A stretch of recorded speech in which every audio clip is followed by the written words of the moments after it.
Welcome to the deep dive. Yeah. This is where we sift through a pile of sources to pull out the really valuable stuff, giving you a shortcut to feeling informed without all the usual overwhelm. Mm-hmm. Today, we're jumping into something super important if you're looking to really level up your English: effective reading strategies. How can reading actually unlock fluency? Yeah, it's a great question.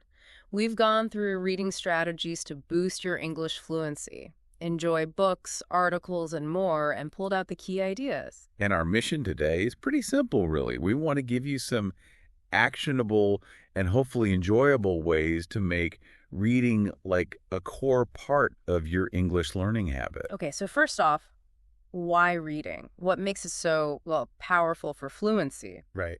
Because it's definitely more than just, learning new words or brushing up on grammar, isn't it? Absolutely. Think of it like full immersion, but, from your couch or wherever. Exactly. When you read, you're just bombarded in a good way with vocabulary, all kinds, everyday stuff, more complex words. And sentence structures, too. Hmm. You see how English gets put together in so many different ways. Plus, you kind of absorb the difference between, say, formal writing and casual blog posts. Which helps you use those styles better later on. And what's interesting is that reading is sort of a passive way to take it all in. Less pressure than speaking, maybe? Yeah, totally. You're not on the spot trying to form sentences. Yeah. You can process it at your own speed.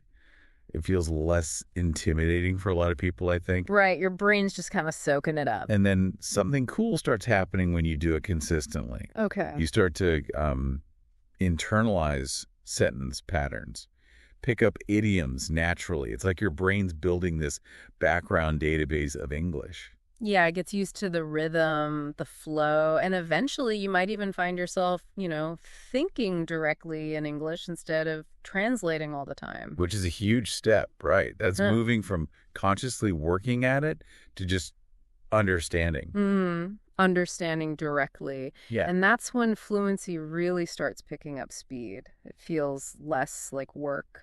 More natural. Yeah. And another big plus is just the sheer variety of stuff you can read. It's not just like heavy textbooks. No way. Think about fiction. You get stories, creative language, even cultural bits like idioms. Remember walking on air. You get the meaning from the story. Right. And then nonfiction is great for that more formal, maybe academic or work-related vocabulary. Don't forget news, blogs. Yeah. They show you how English is used right now. So each type gives you something a bit different. Okay, but let's dig into that. Reading is great. Variety is great. But the source makes a point that just reading anything randomly isn't the best strategy. Yeah, that's a really important point. How do you make sure what you're reading is actually helping you move forward? Right. The key seems to be finding that sweet spot. It needs to be interesting, obviously, but also challenging enough to push you, but not so hard. It's just frustrating. Exactly. Constant struggle is just demotivating, isn't it? You'll just want to quit. Right. So yeah, finding that balance, challenging, but doable. The source uses that analogy of exercising a muscle. You got to push it to get stronger, but you wouldn't start with some crazy heavyweight. Good analogy.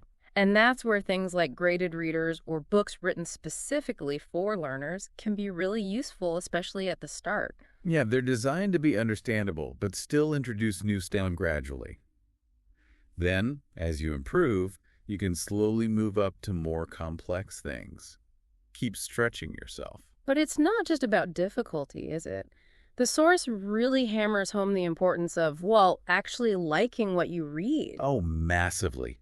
If you're hooked on the topic, a mystery novel, a blog about your hobby, whatever you'll want to keep reading, motivation is huge. It really is. Enjoyment turns it from a chore into something you look forward to. And when it becomes a habit, part of your routine, that's when you see the real long-term gains. More reading, more fluency, more confidence. It all feeds itself. Okay, so let's get more practical then. Choosing the right stuff. The source breaks it down. Step 1. Know your level. Crucial starting point. Got to be honest with yourself. Beginner, intermediate, advanced. That guides your choices. Right. For beginners, the advice is clear. Start simple. Children's books, maybe simplified novels, those graded readers we mentioned. Children's books can be surprisingly good. Yeah. Clear language, often pictures for context. They teach basics really well. And graded readers are literally designed for different levels. Controlling the vocab and grammar makes it much less daunting. Okay, then as you get more comfortable, the idea is to slowly ramp up the difficulty. Keep pushing that boundary a bit. Yeah, move from kids' books to maybe young adult fiction, or from a simplified version to the original text. The source mentions an 80-20 rule, which sounds useful. Aim to understand about 80%. Exactly, that 20% you don't understand. That's your learning zone. New words, new structures. It keeps it rewarding, not overwhelming. Makes sense. Enough familiar stuff to anchor you, enough new stuff to learn. A gradual climb. Keeps it exciting, too. You're always learning. But again, back to interest. Even if the level is right, if it's boring, You'll lose motivation. Simple as that. Read about what you love.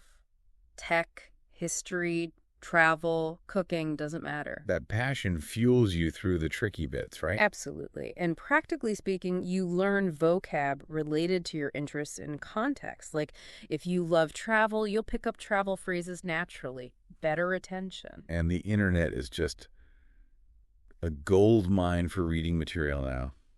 So much free stuff. Totally. News articles, blogs, social media, endless options. News sites are good for that more formal language, complex sentences, maybe business or political terms. Whereas blogs and social media give you the casual conversational style, slang, idioms, Yeah. how people actually talk. Plus, online reading is flexible. Short bursts, long reads, finding specific topics.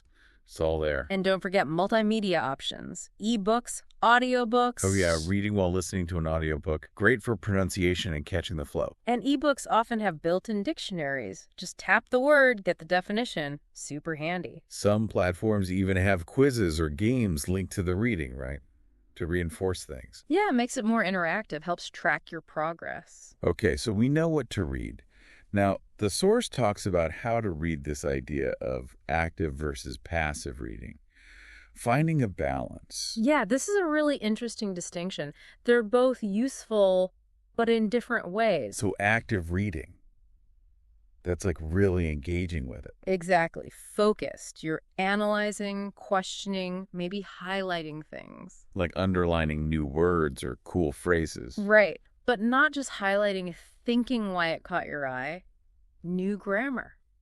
A powerful expression. Taking notes, too, is that active reading. Definitely. Summarizing bits, writing down questions, connecting it to your own life.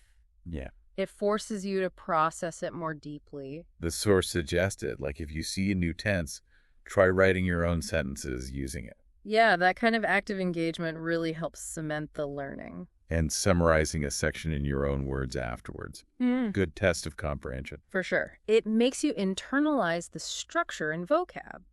Active reading is also key for deliberate vocabulary building, noting words, looking them up, trying to use them. You start to see how they fit. And it pushes critical thinking, too. Questioning the author, analyzing arguments, builds analytical skills in English. Okay, so that's active. What about passive reading? Sounds more relaxed. It is. It's reading more for general understanding, for enjoyment, letting the meaning flow over you without stopping for every little detail. What's the benefit of that, then? Well, it builds overall reading fluency. You get used to the rhythm of English more intuitively, see different writing styles. And you practice guessing words from context, right? Without always grabbing the dictionary. Exactly. Inferring meaning. It's a crucial skill. Plus, it builds confidence. You see, you can understand the gist even if you don't know every single word. Less pressure. So it's not one or the other. You need both. That's the key takeaway, a balance. Active reading for targeted skills, passive for overall flow and enjoyment. Maybe you read a tough article actively, then unwind with a novel passively. Perfect example. Mix it up based on your goals and energy levels. Keeps it sustainable. Okay, let's zoom in on vocabulary building through reading. Big benefit, obviously. Huge! Adds so much richness to your English. Better understanding, better speaking, better writing. But it's not just memorizing lists, the source says. No, it's about understanding words in context. That's the first technique. Contextual learning. Try to guess the meaning from the sentence before you look it up. Like how native speakers learn, right? Yeah. Seeing how the word actually works in a sentence. Yep. Especially for idioms or phrasal verbs. Definitely. And related to that, don't just skip unknown words. It's tempting, but you miss out. So pause. Try to figure it out. Look at the context, the tone, maybe word parts like prefixes. Exactly. Engage with it. Even if you just make a note to look it up later, it deepens comprehension and helps you remember it. Digital tools make looking up quick, too. What about things like flashcards? Still useful. Oh, yeah. Flashcards and apps are great for reinforcing new words. Regular review is key. Physical cards, word on one side, definition and example sentence on the other. Classic method still works. Or apps like Anki or Quizlet, they often use spaced repetition. SRS, spaced repetition systems. Yeah. Explain that quickly. Basically, you review words at increasing intervals, just before you're likely to forget them. It's super efficient for getting words into long-term memory. So the app schedules reviews for you. More often for hard words, less for easy ones. Precisely.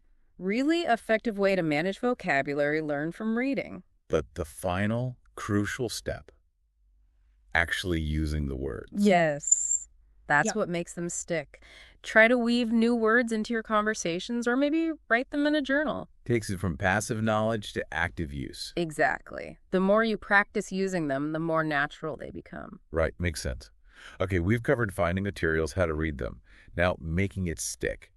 Making reading a daily habit. This is maybe the most important part for long-term success. Consistency. Like exercise for your brain. Even just 10-15 minutes a day makes a difference. Absolutely. It keeps the language fresh, builds confidence slowly but surely. Over time, it becomes second nature. Comprehension improves, vocab grows. Fluency follows. So how do you build that habit? First tip. Set a specific time. Make it part of your routine, non-negotiable. Morning coffee, lunch break, before bed, whatever works for you. Doesn't have to be long, just consistent. Exactly. Consistency beats intensity here. Find a slot, stick to it. And start small, right? Don't aim too high initially. Yeah. Avoid burnout. 10-15 minutes is achievable. Or maybe one chapter, one article. Small wins build momentum. Tracking progress helps too, like a reading journal or app. Definitely motivating. Seeing how much you've actually read over time really encourages you to keep going. And we keep saying it, but make it enjoyable. Please, don't force yourself through boring stuff. Pick topics you love. Sci-fi, history, cooking blogs, whatever excites you. Passion makes the habit easier to form. And mix it up. Use different types of materials. Fiction, nonfiction, news, logs. Keeps it fresh. Prevents boredom, exposes you to different styles and vocab. Yeah. Well-rounded reading. And finally, track your progress and reward yourself.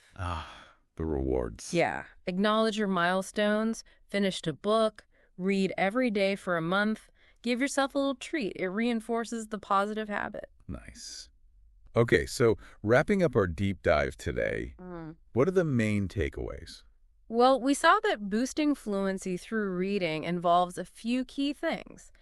Choosing the right materials for your level and interests. Balancing that focused, active reading with more relaxed, passive reading. Using smart techniques like contextual learning and spaced repetition to build your vocabulary effectively. And crucially, making reading a consistent, enjoyable daily habit. It really comes down to consistent effort and finding the approach that works best for you. That's what builds confidence and fluency over time. Yeah, absolutely.